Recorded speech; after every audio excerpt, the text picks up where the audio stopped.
আসসালামু আলাইকুম। অষ্টম শ্রেণীর বার্ষিক সামষ্টিক মূল্যায়নের নির্দেশিকা আজকে আমরা দেখব। তোমাদের বার্ষিক পরীক্ষাটা কীরকমভাবে হবে সেটার সিলেবাস এবং মানবন্টন দুইটি আজকের ভিডিওতে আমরা দেখব। সো ভিডিওটি না টেনে পুরোটা দেখো। এটা হচ্ছে ক্লাস 8-এর, তোমরা যারা ক্লাস 8-এ আছো তাদের বার্ষিক পরীক্ষার পাঠ্যক্রম অর্থাৎ সিলেবাসটা কী আছে সর্বপ্রথম আমরা সেটা দেখি। সিলেবাসের শুরুতে প্রথমে দেখো যে তোমাদের প্রথম অধ্যায় রয়েছে প্রয়োজন বুঝে যোগাযোগ করি 1 থেকে 16 পৃষ্ঠা। এটা কিন্তু তারা পৃষ্ঠা আকারে দিয়ে দিয়েছে। দ্বিতীয় অধ্যায় প্রমিত বলি প্রমিত লিখি 17 থেকে 34 পৃষ্ঠা। তৃতীয় অধ্যায় লেখা পড়ি লেখা বুঝি 47 থেকে 74 পৃষ্ঠা।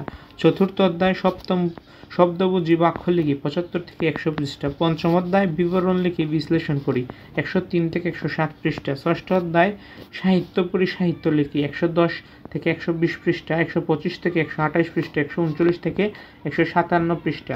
আবার 165 থেকে 175 পৃষ্ঠা। সো এই যে সিলেবাসটা তারা দিয়েছে এই সিলেবাস অনুসারে কিন্তু তোমাদের বার্ষিক পরীক্ষাটা হবে এবং সেই পরীক্ষাটা ডিসেম্বরে অলরেডি তোমরা জানো। দেখো এখন মূল্যায়নটা কীভাবে হবে, এই যে সিলেবাসটা দিল এই সিলেবাসের মূল্যায়নটা হবে হচ্ছে শিক্ষণকালীন মূল্যায়ন এবং সামষ্টিক মূল্যায়ন। শিক্ষণকালীন হবে 30%, সামষ্টিক হবে 70%।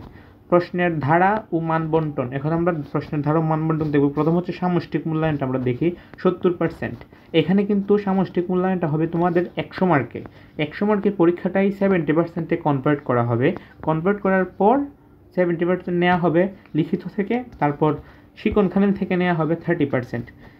দেখো অভিক্ষার ধরন লিখিত হচ্ছে পূর্ণ নম্বর 100, এই 100টাকে তারা 70-এ কনভার্ট করবে। সো দেখো আইটেমের নাম কী কী আইটেম রয়েছে। নৈর্ব্যক্তিক কোয়েশ্চেন থাকবে 15টি, MCQ 10টি, এক কথায় উত্তর, এটা হচ্ছে 25 মার্ক, প্রত্যেকটিতে 1 মার্ক করে। সংক্ষিপ্ত প্রশ্ন শর্ট কোয়েশ্চেন 10টি থেকে 10টি দিতে হবে, এখানে 2 মার্ক করে, মোট 20 মার্ক। রচনামূলক দৃশ্যপটবিহীন 5টি থেকে 3টির উত্তর দিতে হবে, অর্থাৎ দৃশ্যপটবিহীন রচনামূলক কোয়েশ্চেন থাকবে, এটা তুমি 5টি থেকে 3টি দিবা, 5 মার্ক করে, মোট 15 মার্ক। এখানে কত হলো 60 মার্ক, আর বাকি 40 মার্ক হচ্ছে রচনামূলক কোয়েশ্চেনই, এটা তোমার দৃশ্যপট নির্ভর। এই দৃশ্যপটের বিপরীতে 2টি অংশ থাকবে, মানে 8 মার্ক করে, 60টি থেকে 5টি 8 মার্ক করে, 5টি থাকবে 40 মার্ক। এটার 2টা অংশ থাকবে 4 মার্ক করে। এটা আমরা দেখাবো তোমাদেরকে কিতে, মানে উদাহরণটাও দেখাবো আর কি, নমুনা কোয়েশ্চেন। সো এখান থেকে মোট সময় থাকবে তোমার 3 ঘন্টা এবং 100 মার্ক। 100 নম্বরের মধ্যে শিক্ষার্থীদের প্রাপ্ত নম্বরকে 70%-এ কনভার্ট করা হবে, এটা আমি আগেই বললাম। শিক্ষণকালীন মূল্যায়ন, এটা হচ্ছে তোমাদের শিক্ষণকালীন মূল্যায়ন। অ্যাসাইনমেন্ট বা ব্যবহারিক কাজ করে নমুনা সহ অনুসন্ধানমূলক কাজ, প্রকল্প, প্রতিবেদন উপস্থাপন, একটি করে নমুনা সহ। শ্রেণীর কাজ, দলগত কাজ, একক কাজ, ছক পূরণ, বাক্স পূরণ, তারপর ফ্লো চার্ট, এগুলা থেকে থাকবে তোমার মোট 30 মার্ক। এটা থেকে 10, এটা থেকে 10 এবং এটা থেকে 10, এই 30 মার্ক।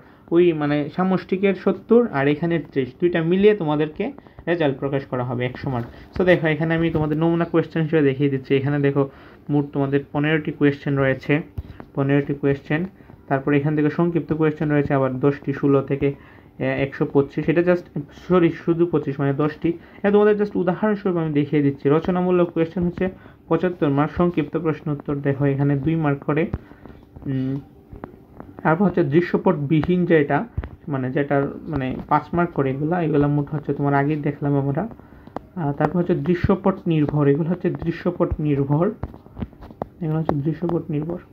দৃশ্যপট নির্ভর যেগুলোতে, এগুলোতে 2টা অংশ। যেমন দেখো এখানে দৃশ্যপট অর্থাৎ উদ্দীপক দেওয়া থাকবে, উদ্দীপকের আলোকে 2টা কোয়েশ্চেন করা হয়েছে। দেখো এখানে কবিতাংশটিতে যে তোমরা যেখানে 7 কবিতার সাথে কোন দিক থেকে সাদৃশ্যপূর্ণ ব্যাখ্যা করো, কবিতার বৈশিষ্ট্যের আলোকে উক্ত কবিতাংশটির বৈশিষ্ট্য বিশ্লেষণ করে। 4 মোট 8 মার্ক। সো অনেকেই বলতেছো যে সৃজনশীল করছে, কিন্তু সৃজনশীল না, নতুন একটা কারিকুলাম দেওয়া হয়েছে তোমাদের বার্ষিক পরীক্ষার জন্য, সেই কারিকুলাম মোতাবেক তোমাদের পরীক্ষা হবে। সো আজকের মতো এই পর্যন্তই। দেখো এখানে কি বলছে ওরা, উত্তরপত্র মূল্যায়নে বিবেচ্য বিষয়সমূহ, পরীক্ষার উত্তর নমুনাপত্রে হুবহু চাওয়া প্রত্যাশিত নয়, পরীক্ষার উত্তরে নমুনা উত্তরের চেয়ে ভালো, সমান বা খারাপ হতে পারে। সো এটার কি উদাহরণ, এটা তেমন কোনো বিষয় না, তো এটা তোমরা দেখে নিবা। সো আজকের মতো এই পর্যন্তই ছিল। ভিডিওটি ভালো লাগলে কমেন্টে মন্তব্য জানাবা, লাইক করবা এবং চ্যানেলটি অবশ্যই সাবস্ক্রাইব করে পাশে থেকে নোটিফিকেশন বেল আইকনে প্রেস করে দিবা। সো আজকের মতো এই পর্যন্তই, দেখা হচ্ছে অনেক ভিডিওতে। সবাই ভালো থাকো, সুস্থ থাকো, আল্লাহ হাফেজ।